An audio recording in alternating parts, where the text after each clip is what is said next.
You came home today, and your dog met you at the door like you were the best thing that has ever happened to anyone. You are a good owner.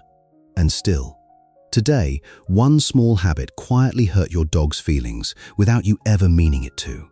Not cruelty, not neglect, just a signal you missed. That is what this really is. Not a broken heart, but a small please that goes unanswered. Here is the strange part. The fix for every one of these is so small you could do it in the next hour, which is exactly why it keeps slipping past you. And if you have done these, it is not because you love your dog any less. It is because no one ever showed you what your dog was quietly saying underneath. There are 5 of them, and one is a moment you have probably laughed through. A moment your dog was asking you for something, and it is the one that stays with them the longest. We will get there. Monday, the couch is theirs. Tuesday, you nudge them off. Wednesday, you pat the cushion and invite them up. Same dog, same couch. 3 different answers. That is not a stubborn dog. That is a dog that cannot find the rule. Here's what most people don't realize. Dogs learn the world in patterns. This action leads to this outcome again and again until it becomes something they can count on. That is how they build a map of what you want. Predictability, to a dog, is a quiet form of safety. But when the same action gets a different answer depending on your mood, no pattern can form. The map keeps redrawing itself. To a dog, that is not freedom. That is a puzzle with the pieces changing shape. So your dog starts watching, reading your face the second you walk in, checking whether today is a yes day or a no day, studying your shoes by the door to guess if a walk is coming. The same quiet tension shows up at dinner. One night, the crust of your toast lands in their bowl. The next night, the same soft eyes get a firm no, and they cannot tell which night this is. Think about that for a second. What looks like disobedience is often just a dog who was never handed a rule steady enough to learn, and underneath it runs a low, constant hum. The small work of living in a home where the ground keeps shifting. It is a tiredness you cannot see, and it has nothing to do with how much they are loved. Here's what actually helps, and it is almost too simple. Pick the rule, then hold it. If the couch is theirs, it is always theirs. If it is not, it never is. And everyone in the house gives the same answer to the same thing. It feels stricter. It is actually kinder. Because a dog who can finally predict you is a dog who can finally rest. A paw on your knee while you scroll, a nudge up under your hand, a long, quiet stare from across the room that you feel before you see. That is not a needy dog. That is a dog that still believes you will answer. Here's what's actually happening. Back in 2008, researchers studied how dogs use the people they love, and they found something simple and moving. Dogs lean on their owner the way a young child leans on a parent. A safe base they check in with, return to, orient around when the world gets big. Not a leader they submit to, a person they trust. Here's what that means for you tonight. Every paw, every nudge, every look is a small check-in with that base. A quiet, are you there? And when the check-in gets nothing, no glance, no word, not even a hand, your dog learns something small and sad. The channel is dead, so they try a little less, and then a little less than that. You have seen it without naming it. The dog who used to meet every small task at your side, now curled in the far corner, watching, no longer bothering to come. Or the dog who once carried a toy to you every single evening and one day just stopped, and you never noticed the evening it ended.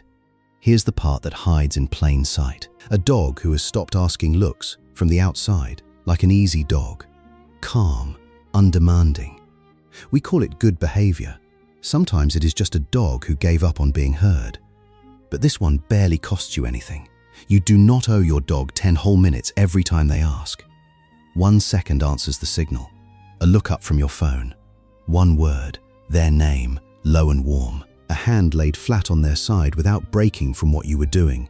Even a soft sound low in your throat, the one you already make without thinking, tells them the line is still open. So the next time a paw lands on your knee, remember, you are not being interrupted.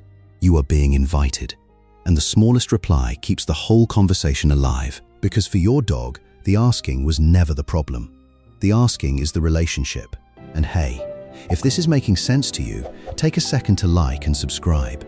It helps us reach more dog lovers who actually want to understand what their dog is really saying. The trash is everywhere. The shoe is chewed through. And before you have even decided what to do, your voice is already loud. Your dog does not hear a lesson. Your dog hears that you, right now, have become frightening. Here's what's actually happening. Back in 1990, a researcher looked closely at how animals respond to the sound of a human voice, apart from the words inside it. Short, sharp, rising sounds put a body on alert. Low, slow, even sounds settle it. Your dog is reading that shape long before they could ever untangle your sentence. And there is a second thing, and it matters more than almost anything else here. Dogs pair fear with whatever is in the room at the moment it happens, not with a mess they made 12 minutes ago and have long since forgotten. So the fear does not attach to the shoe, it attaches to your face. This room, this moment. And now your face carries a warning it did not carry this morning. So picture the scene the way your dog lives it. They were dozing in their bed, soft and half asleep. You walk in, something in you snaps, and the one who is supposed to be the safest thing in their whole world is suddenly towering and loud for reasons they cannot connect to anything they can remember. Think about that for a second. We would never do this to a child we were trying to teach. We would never terrify someone we love and call it a lesson. And here's what most people miss about the aftermath. The small flinch when you next reach for the leash. The way they read your hands now, a half-second longer than before.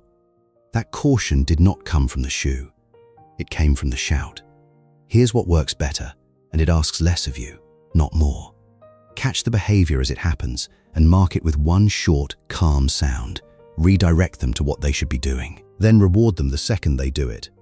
All of it in a low, even voice. It feels backwards, but the quieter you get, the faster they learn. Because calm is something a dog can think beside. Fear is something they can only survive. So the next time you feel your voice climbing, drop it instead. Not because they deserve less, because the low voice is the only one they can actually hear. Thunder cracks. Your dog presses flat into the floor, shaking, and you smile.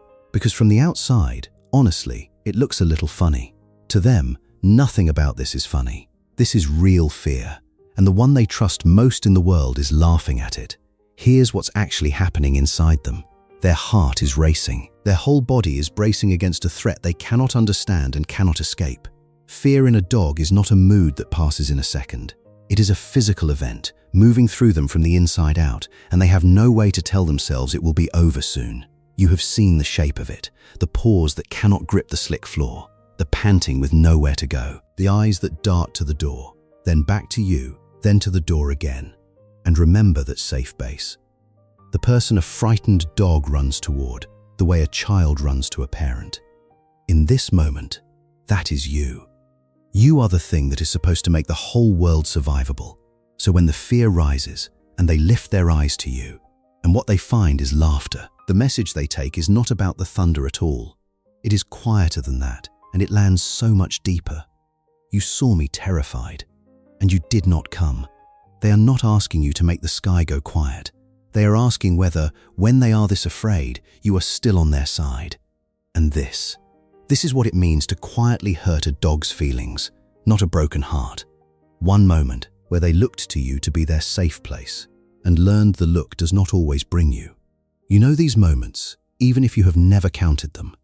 A guest lifts a phone to film your dog trembling through the storm, and you hear yourself say, "Oh, don't be so dramatic."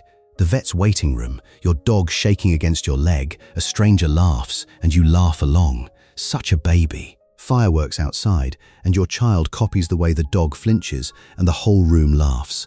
Everyone but the dog. Here's the part that will feel like a relief. You do not have to fix the fear. You cannot argue a dog out of thunder, and you were never supposed to. You only have to stay. Low voice, steady body.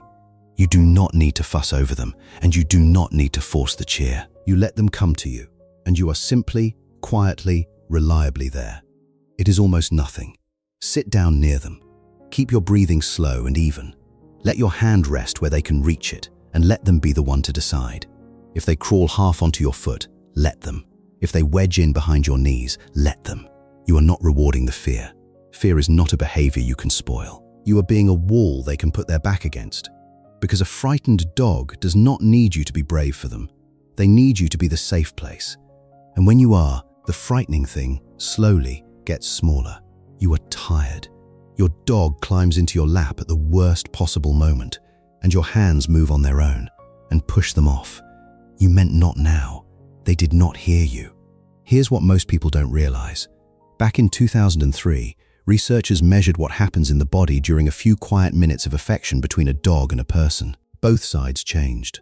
Oxytocin, the chemistry of bonding and calm, rose in the dog and in the human. Blood pressure came down, for both of you, so that soft weight leaning into your leg is not only wanting something from you, it is how the bond gets spoken between you in a language older than any word. Think about the ordinary version of it. The end of a long day, the couch, and a warm head that finds the exact hollow of your lap like it was made to fit there. That is not your dog being clingy. That is your dog choosing you, again, out of everyone in the world. Which is why, when the answer is a hand that shoves, not a word, a physical push, your dog does not read a boundary. They read a door quietly closing. Once, it is nothing. But 100 small shoves teach a lesson of their own, that reaching for you is a gamble they might lose. And slowly, some dogs simply stop reaching. But here is the reframe that changes everything. You are allowed to say no. You do not have to be available every single second. The fix is not more contact. It is a kinder no. Say it with a word, off, or place and send them to a spot of their own with something soft to land on. And then, make the contact you do choose to give warm, real, and fully yours. Not tolerated, not half there while you scroll. And if the lap is too much tonight, pat the cushion beside you instead. Same closeness, none of the weight, because your dog does not actually need to be touching you all the time. They need to know that when they reach for you, reaching is safe. Chosen closeness beats endless closeness. Every time, for both of you. So tonight, when your dog rests a paw on your knee, when they lean their weight into your side, when they look up at you from across the room and you feel it before you see it, you will know now that it is not nothing. It is a small please. 5 small habits. Not one of them makes you a bad owner. They make you human, doing your best inside a language nobody ever fully taught you. And every one of them can turn, in a single evening, the moment you start to answer the quiet signal instead of missing it. The rule you finally hold steady. The 1 second you hand back. The voice you lower.